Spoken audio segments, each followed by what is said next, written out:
Hey, y'all, it's Drew Baldrige, and you're listening to Yarns with Jharvs. She's somebody's daughter. Joining me right now in downtown Nashville for the CMA Fest, it's Drew Baldrige. Thank you so much for stopping by. Thank you so much for having me. How are you enjoying day one of CMA so far? I'm loving this. Is day 3 for me. I feel like we've been playing shows every day. We've been playing shows since Tuesday. We got a show every day this week. It's just been so much fun. You know, this is my first CMA Fest with a top 20 radio single. And I've been in Nashville. June 16th will be 13 years, which is crazy. And so to walk around here and play shows with a song that's finally a hit, you know, I haven't had that since I moved here. It's been really special. That is amazing. How many of the CMA's festivals do you reckon you've been to over that time? Goodness, well, lots. You know, maybe every one of them, you know. But performing, probably 7 or 8.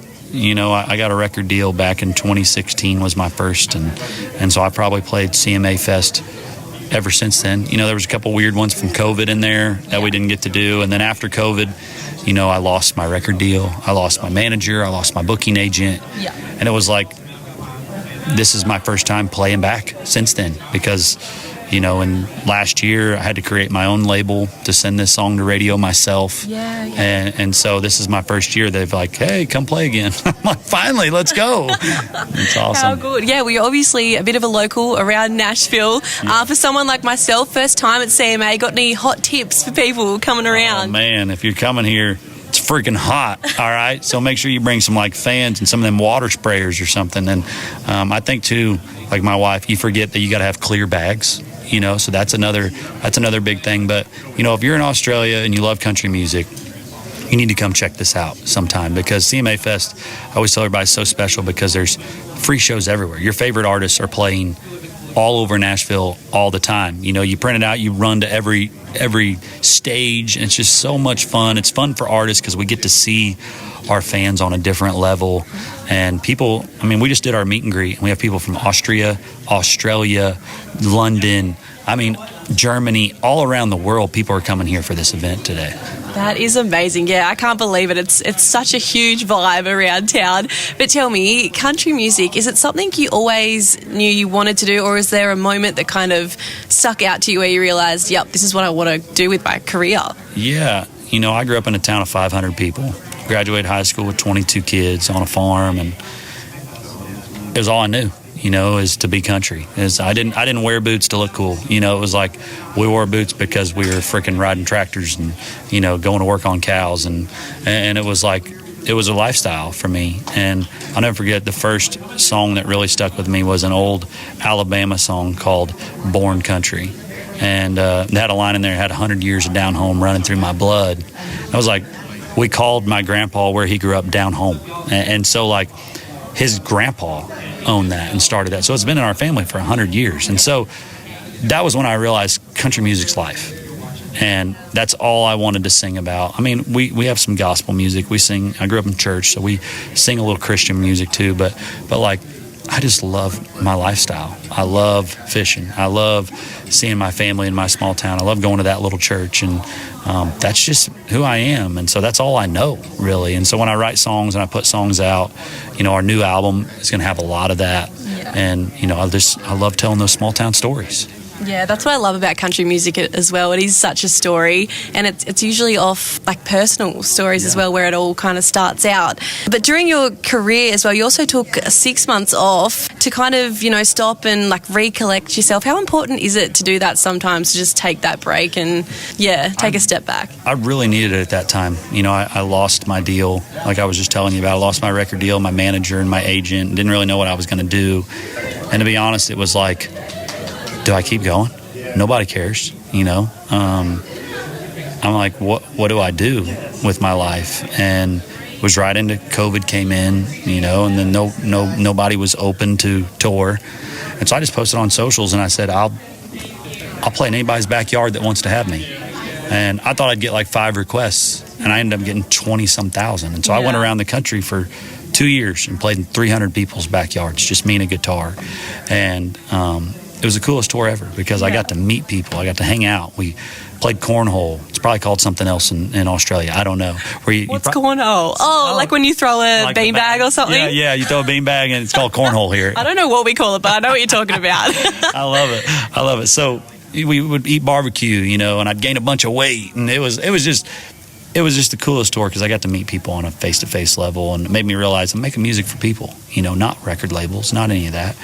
And so my music started changing, and that's when we put out She's Somebody's Daughter, and that's when my life changed, was out playing people's backyards, which I never thought that would be the case. Yeah. But playing people's backyards really got me back to zoned in of like, no, I'm making music for y'all, not for charts, not for any of that, but for people and what they need in their lives. And that's what I want to do. Yeah. Well, thank God you didn't give up. And I think it's a bit of a sign as well. Like, you put it out there to the universe to see what came back with you, and that was your answer. It's like where you should be. Can we look forward to hearing any more new music coming out anytime soon? Yeah, we're working on this song, She's Somebody's Daughter. I've been talking about it a lot. It's my first top 15. I think this week we could be top 15, which is super exciting here in the States. And, the closer that gets to the top, we're working on new music like crazy. I just recorded 5 last week and trying to get those done and trying to put an album out as soon as I can. And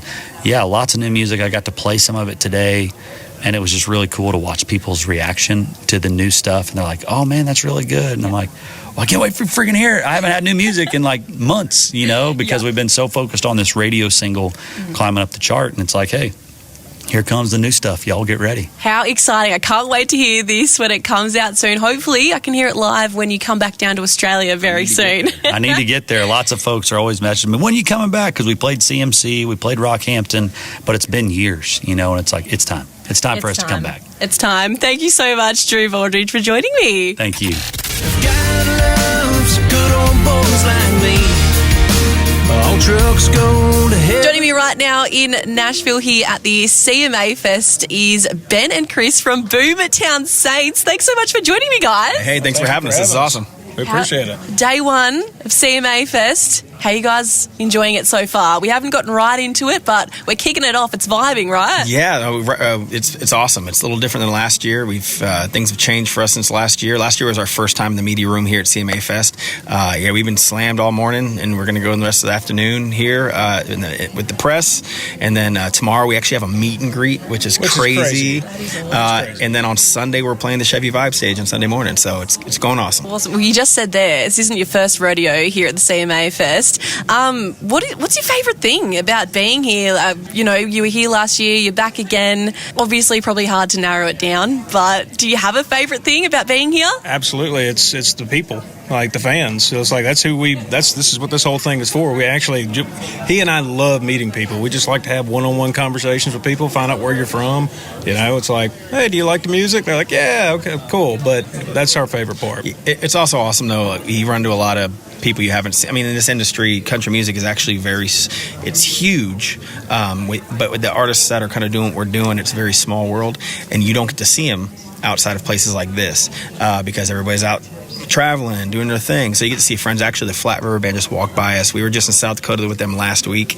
Actually, last Saturday we were in South Dakota with them. Like you see people that you've seen on the road, you become friends with, and they know what you're going through because you're living the same life. That's pretty cool too. Yeah, that is awesome. But tell me, how did you guys start and form as a band and start creating all this music? So this is 6 years ago. So I'd known Ben for about 6 months at this point. He was a solo artist, and it was August 2018. Yep. 18. He told me he was going out. There's a sin you can commit when you're a traveling musician in Nashville, and that is to take a summer show on 2 weeks' notice and have to leave town, because if you want a good band, they're going to be booked. So he told me, he's like, I can't find a bass player, and he knew I was in the corporate world. I wasn't doing anything with music.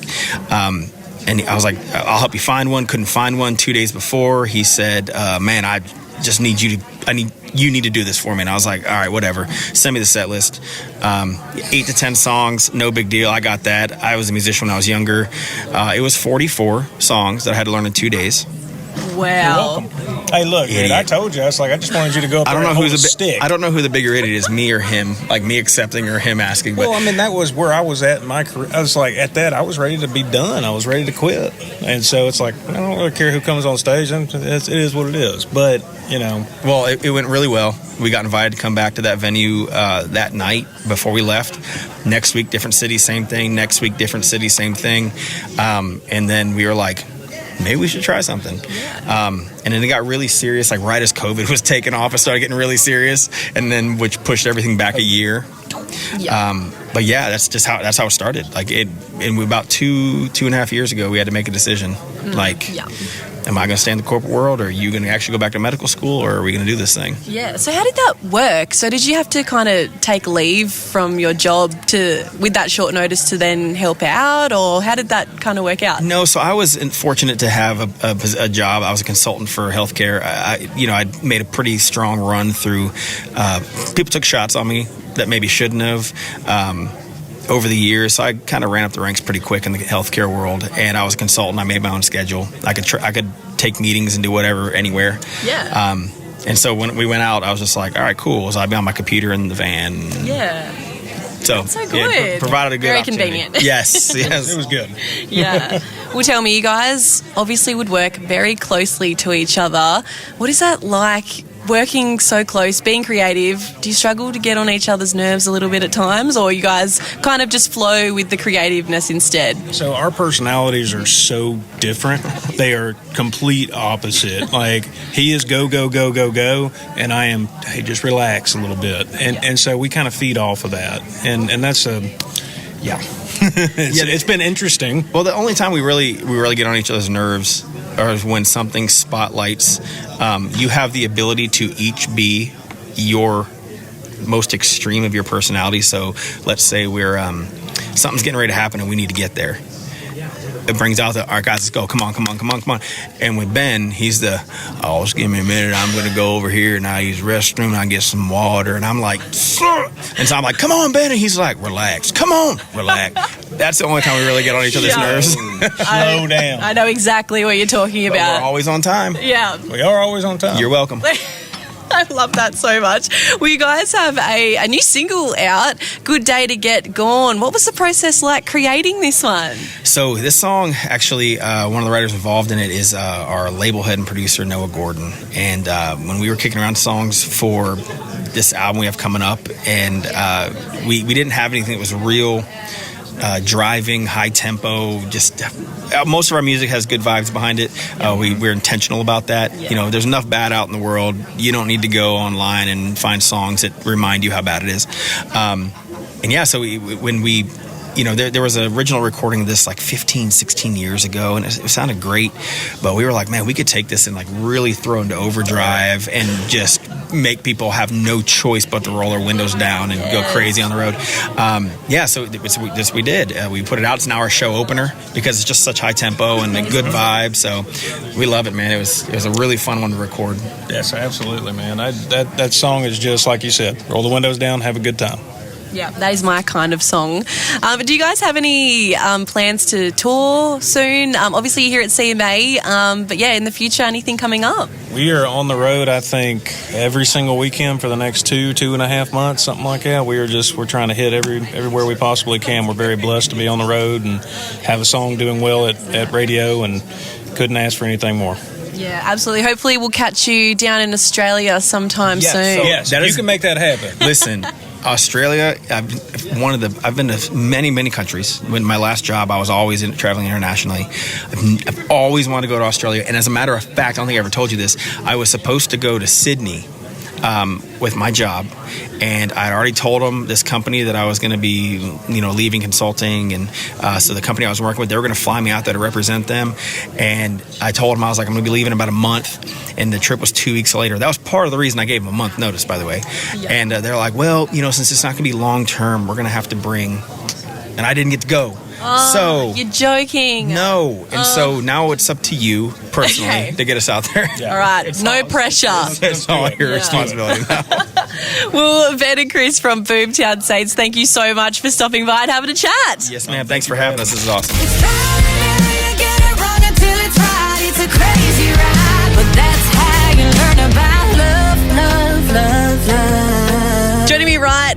in Nashville at the CMA Fest is Jacqui Roar. Thank you so much for joining me. Thank you for having me. I appreciate it.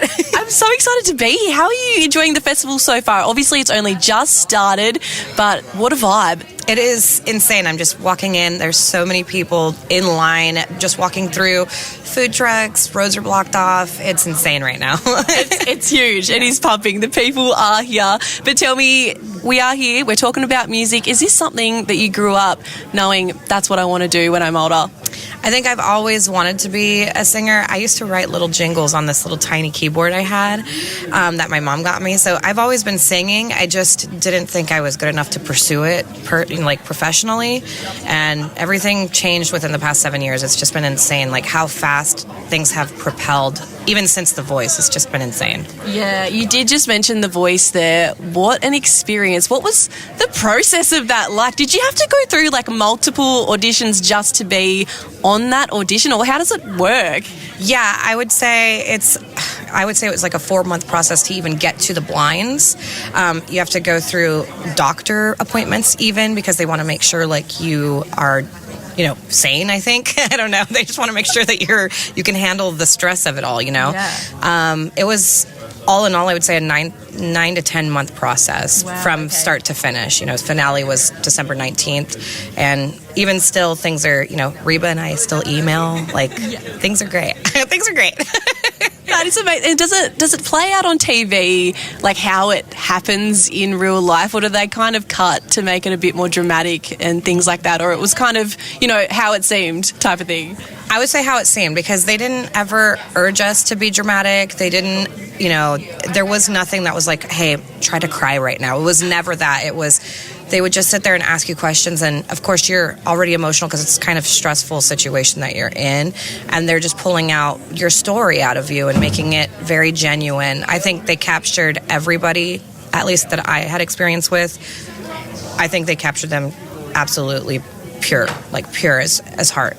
That's good, yeah, because I've heard that sometimes they do like to, ramp it up so people will watch it a bit more, make it a bit more dramatic. But yeah, it's really good that they kept it like that for you guys with an already stressful time. So I gotta say this because it does kind of irk me when comments, I see comments, they're like, oh, they have a sob story.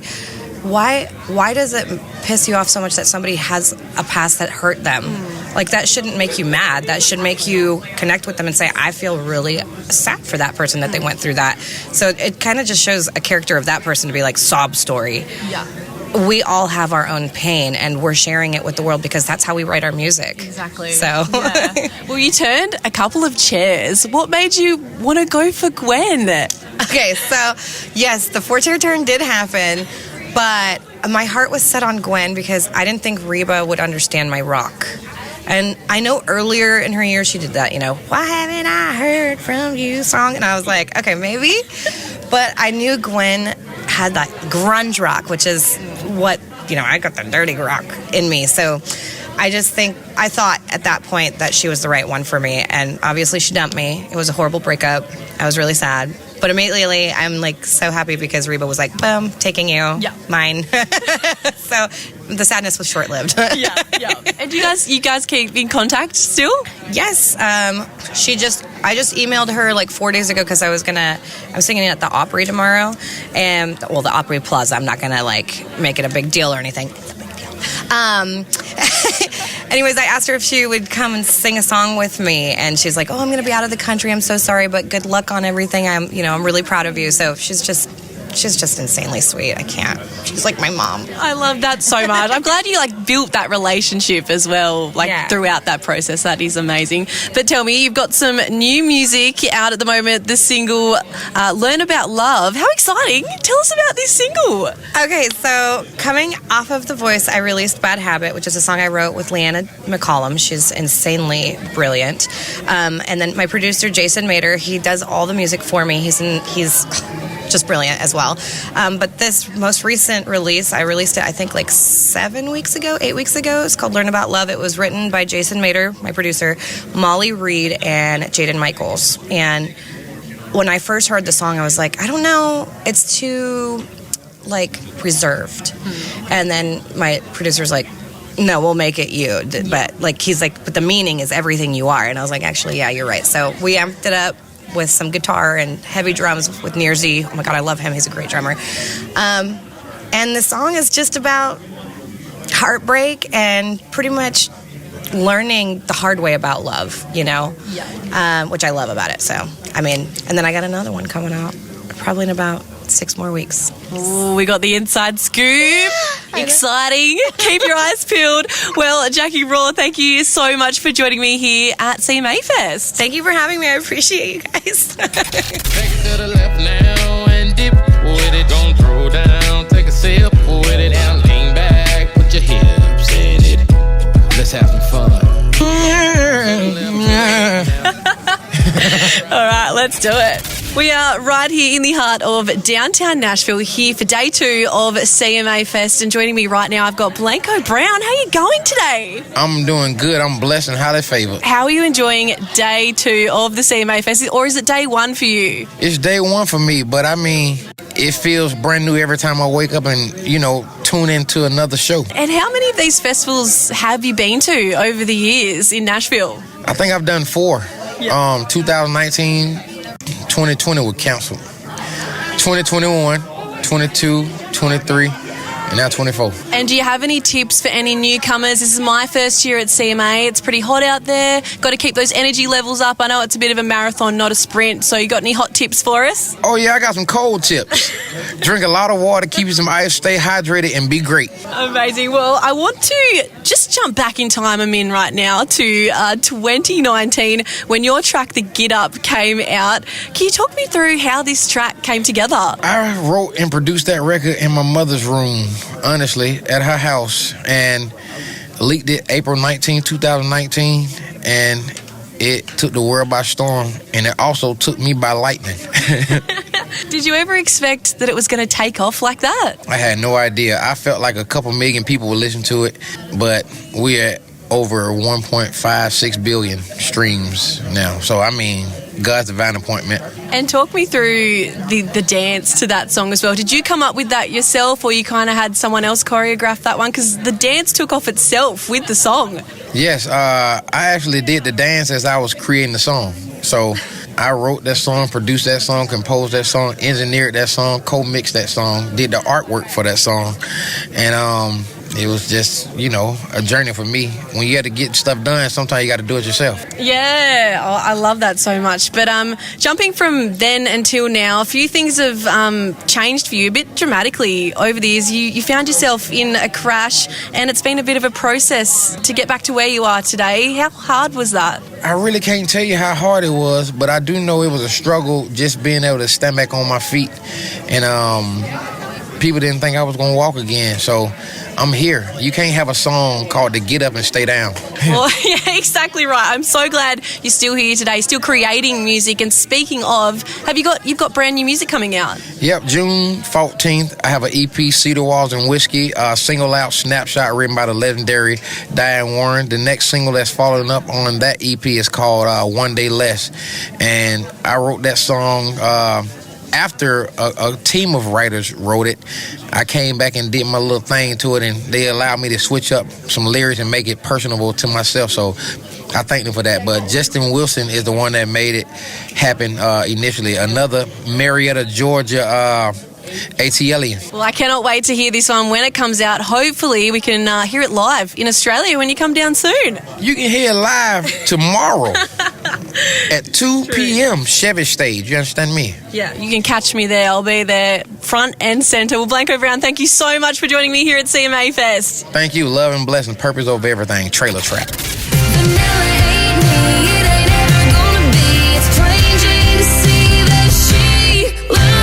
Good on you, good on you, good on you. Joining me right now in Nashville for CMA Fest is Priscilla Block. Thank you so much for joining me. So happy to be here. I'm glad that y'all are here too. Yeah. It is day 2 of the CMA Fest. How are you enjoying it so far? So today is when things really kick off for me. Like, we've got a very busy day. Obviously doing interviews. I've got a show and then another big fan party that we're doing this afternoon that I'm so excited about.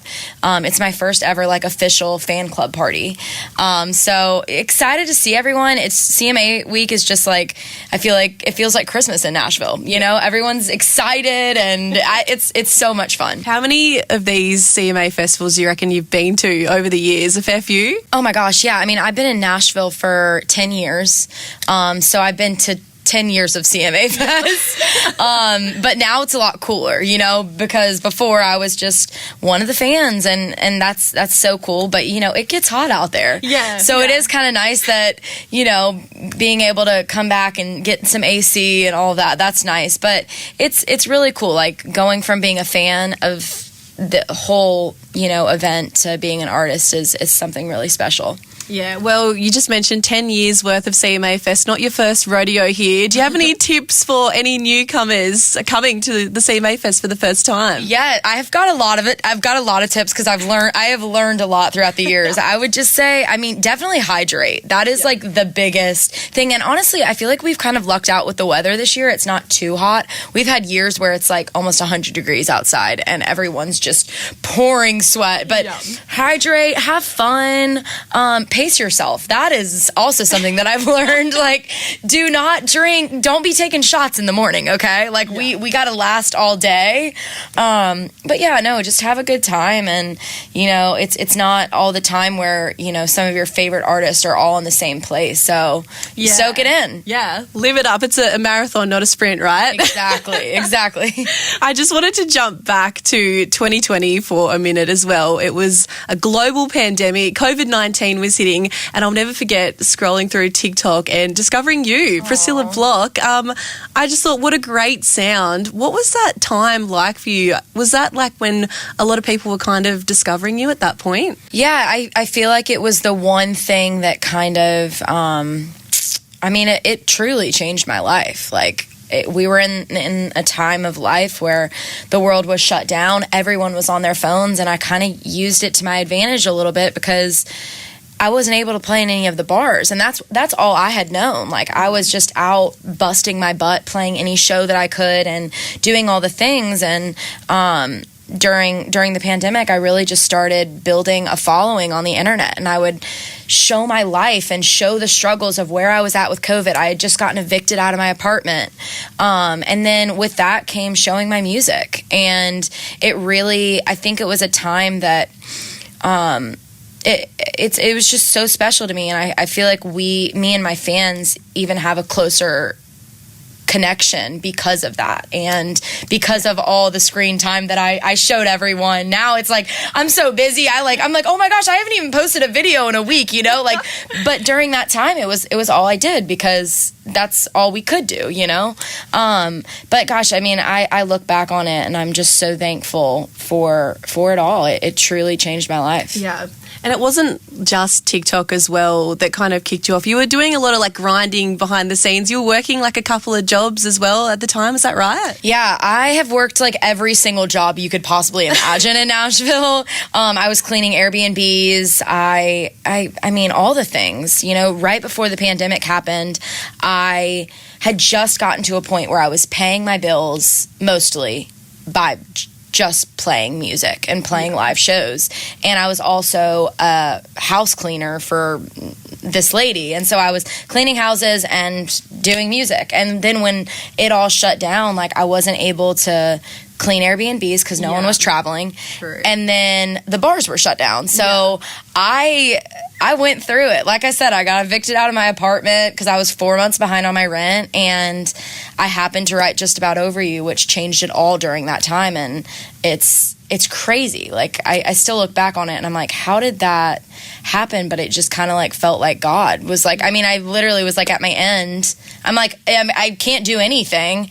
And then I happened to write a song that completely changed my life. Yeah, absolutely. Now, nobody likes heartbreak either, but what a better way to go through it than to put those feelings into songs. Like running into your ex, like, I feel like people can just relate to that, you know, running into them at the pub, the worst. But is that what you love about creating music, that a lot of your fans can relate to what you're putting into those? I mean, I just try to keep it real, you know, whether I'm singing about some guy that broke my heart or being drunk at a bar and running into him or thick thighs. Like, I write songs that, you know, through personal experiences and, just about Over You and all of that, they're real, it did happen. And I think like the reason why we've all been through breakups, and if you haven't, then wow, like how lucky for you. But I do think it is something that everyone can kind of relate to, like when you go into a bar and you see your ex and you're like, okay, this is my bar, I'm not leaving, but then you've got nights where you're like sobbing and you're like, I'm not going to that bar ever again. Exactly. So relatable. Well, can we look forward to any new music coming out from you anytime soon? Yes. I guess I can tell you right now. Today we're announcing that I'm about to put out 3 songs in 2 weeks. So 3 new songs for the fans. I feel like it's been the start of a new era for me, starting with Hey Jack and then Good on You, and there's definitely a new vibe, a new thing happening. So y'all heard it here first. You got PB2 coming June 21st. How exciting. I cannot wait to hear these ones, and hopefully we can have you back in Australia very soon. It was so great having you at CMC Rocks this year. Oh my God. I literally that was one of my favorite one of my favorite shows of the year, honestly. It was so cool, and the fans out there are wild, and I cannot wait to come back. So we're gonna have fun. Thank you so much, Priscilla Block, joining me here at CMA. Good to see you.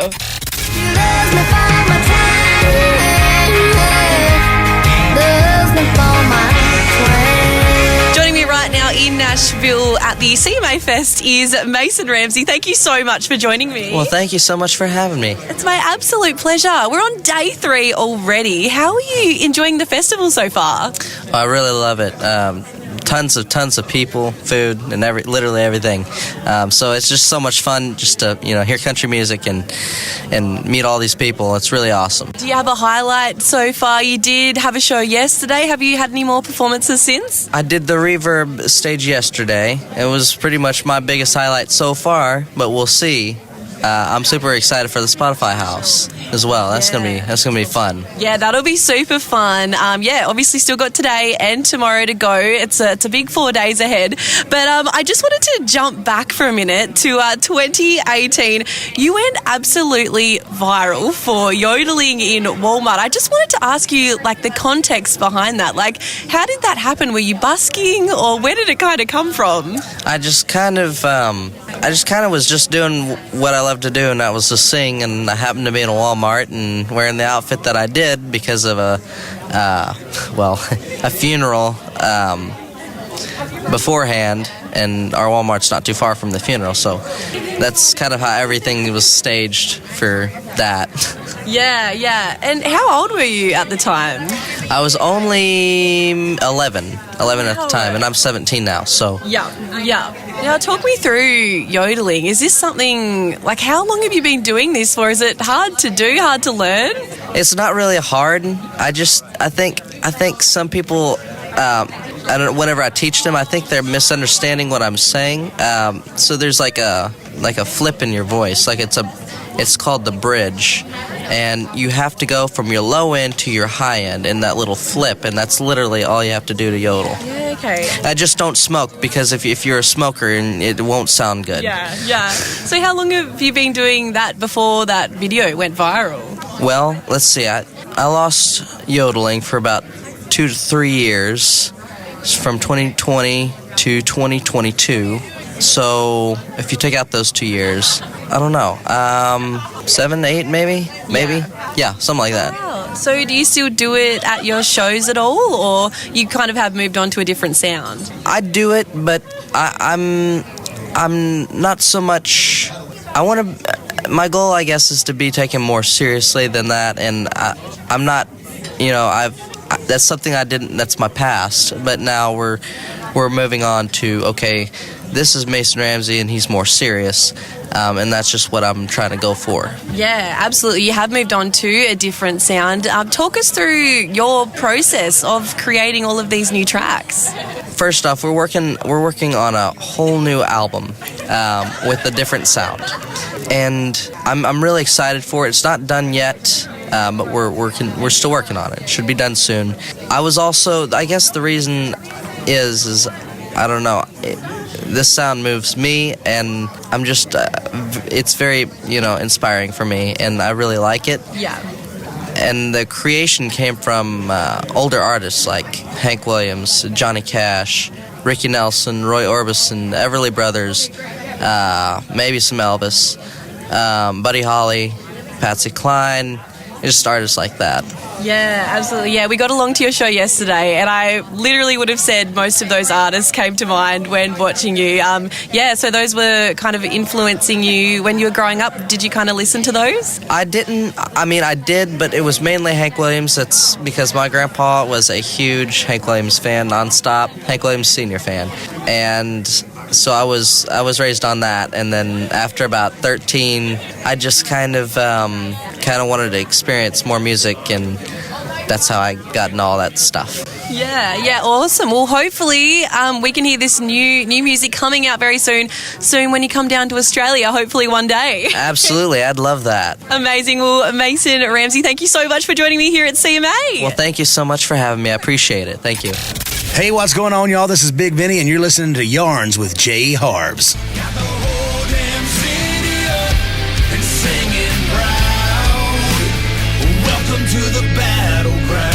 Joining me right now here at CMA Fest is Big Vinney. Thank you so much for joining me. No, I'm excited to be here. I appreciate y'all putting me on your station. How many of these CMA Fests do you think you've been to? So I'm born and raised in Tennessee. My dad played with Loretta Lynn, David On Cole, Alan Jackson, Steve Miller Band. Like, my dad was a musician, passed away now.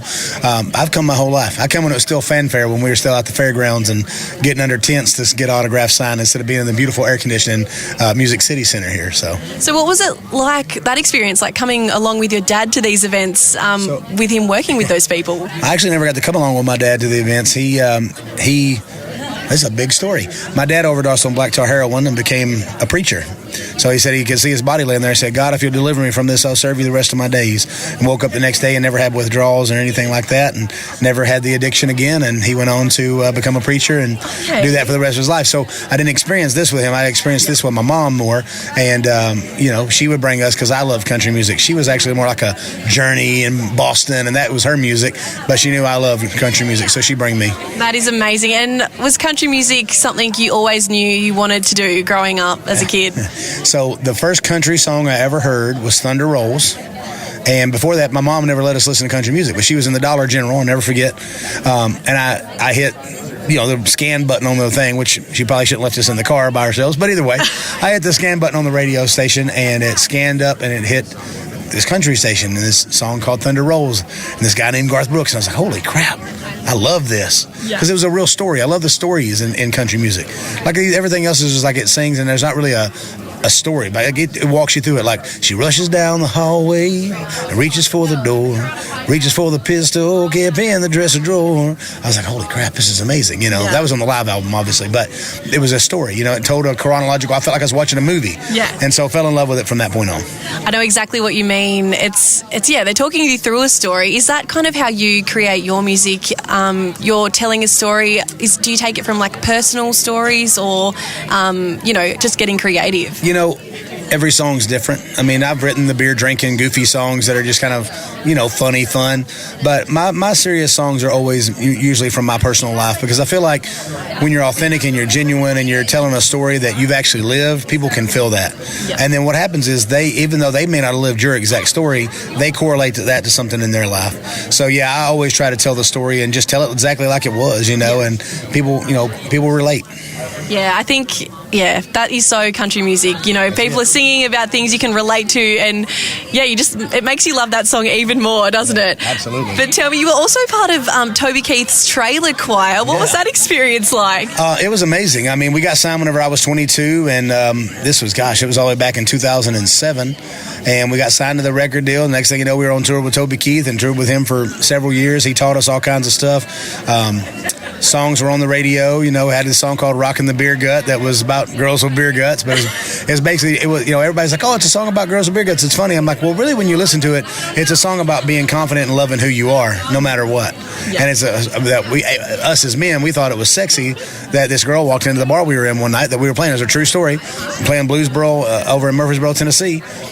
Girl comes walking in. She had the little short shirt on, little shorts on, little muffin top hanging over, but she was rocking it. Yep. And we thought she was sexy because she loved who she was. So that's what the song's really about. And do you have a highlight over the years of being on that tour? Gosh, man, getting to be with Toby every night was like going to college. You know, you're going and you're getting a master's degree, and hey, this is how you do business. This is how you treat your fans. This is how you work with people. This is how you treat everybody. Toby was so great on anybody that was part of his crew, whether it was a local guy that he had never met before, all the way up to Toby Keith. We all ate at the same table. Yeah. You know, not to say it was multiple tables, but we all ate the same food. Yeah. You know, and the fact that he always brought people in to cater to them like that and treated them like they were the family that day, that was always important to me. I was like, man, that's how you treat people if you want to keep people working for you. The way he treated his band, I mean, they were on salaries. They were paid even when the shows weren't, you know, even when there weren't big shows. He took care of his people. And so for me, the highlight would just be getting to watch Toby work, getting to watch him be the person he was, because he can be misjudged sometimes because he's kind of a quiet guy. Now, when he's on stage, he's, you know, Toby Keith. But when he was just living his daily life, he was kind of a quiet, reserved guy. And so people could take that wrong and be like, oh, well, he didn't want to be around me. I was like, no, it's just that he's more of an introvert when he's not on stage. Whereas me, if you're comparing him to me, I'm an extrovert. I'm like, boom, let's go do everything, you know. So just that, learning from him was the highlight for me. And there's a million stories I could tell, but like I said, just keeping it about who he was as a person was really the coolest thing. I love that so much. That's a great story. Well, tell me, you've got some new music out, the single, The Best Ones. Yeah. Tell us about this one. So The Best Ones, and then kind of the little hashtag under it, Hurts the Most. But since there's already been a pretty big song called What Hurts the Most, The Best Ones hurt the most. And so this is about a memory. Like you go back and you think about fishing with your dad, and it seems like you were just fishing with your dad until you couldn't go fishing with your dad anymore. So after he passed away and we couldn't have that experience anymore, that's a great memory, but it hurts pretty bad when you think about it.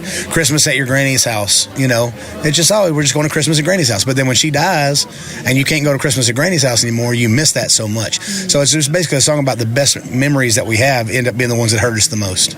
Yeah, and when you do have like a deep connection to a song like that, is it a bit emotional to perform on stage?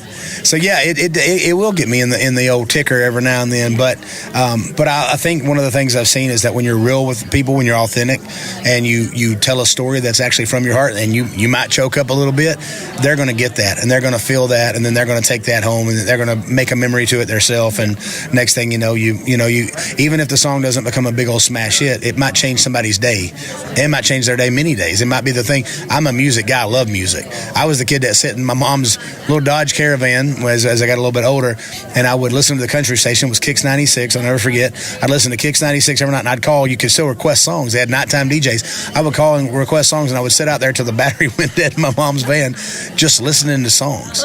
And I would, of course, request the songs that I wanted, but I was also trying to get this girl, Megan Gordon, to pay attention to me back then. And I was like, can you send My Love by Little Texas? Can you send that and say it's to Megan Gordon from well, back then I was just Vincent, from Vincent.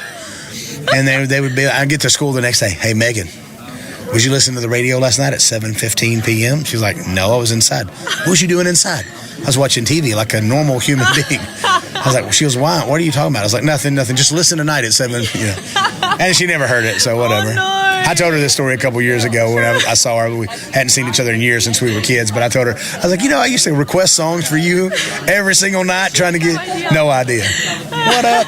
She had no idea. I would request songs, nothing happened. Request songs, nothing happened. Oh, no. I just wanted to get her to notice me. Come on, man. Sad love story. But now I'm married to Jenny, and she's amazing. So amazing. Well, yeah, good love story in the end then. Hey, well, hopefully we can hear that new music when you get yourself down to Australia very soon. Yeah.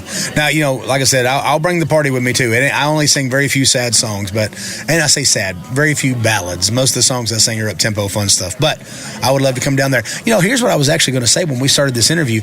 I've never got to play in Australia. I've never been invited to play, and I've played in Mexico, I've played in Canada, I've played all over America except for Alaska. I'm just letting you know, Alaska. But I've always wanted to come to Australia. So if there's anybody listening out there that puts on shows and wants to bring Big Vinney as band, or just Big Vinney acoustically down there, I mean, I don't even care if I make profit as long as I don't lose money. Just bring me down, let me play some songs.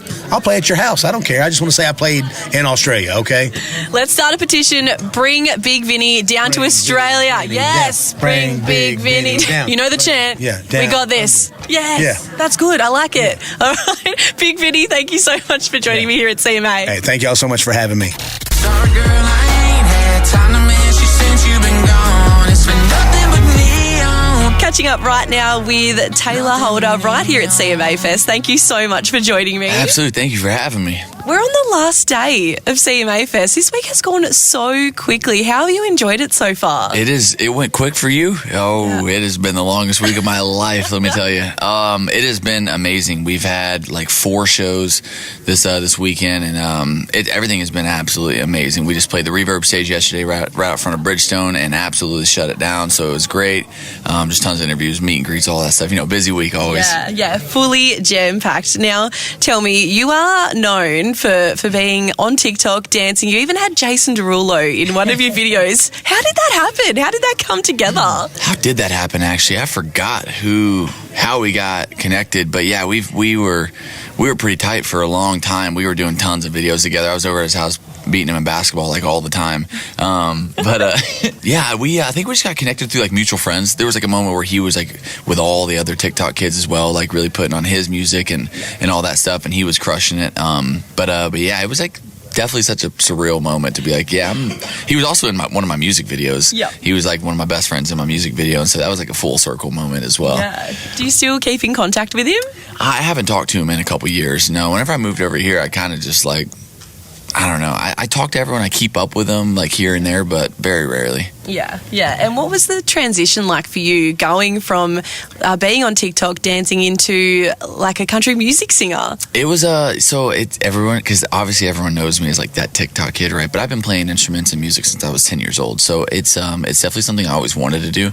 But like it just I blew up from everything but that, and so that's what was paying the bills, making the money, and getting the views and all that stuff. So it was kind of just like what I had to do for a little while. But I mean, music was always the plan at the end of all of it. I was just kind of playing, acting like in a movie, until I could get what I could to step away and go do what I actually wanted to do, And I think that we finally got to the point where I was able to step out and come do what I actually wanted to do. Yeah, that is fantastic. Well, tell me, you've released some new music recently, Nothing But Neon. Talk us through how this one came together. Yeah, it's cool. It's a different one. It's more of like that like trappy country. Like we tried something different with it. And at first we were like, I don't really know how people are gonna, like if they're gonna either like it or hate it. It's gonna go one way or another. And I started teasing the song, and originally we wrote it because it's definitely that like Morgan Wallen Tucker Wetmore vibe. And originally I told my team, I was like, you know what, I'm gonna send it over to Morgan.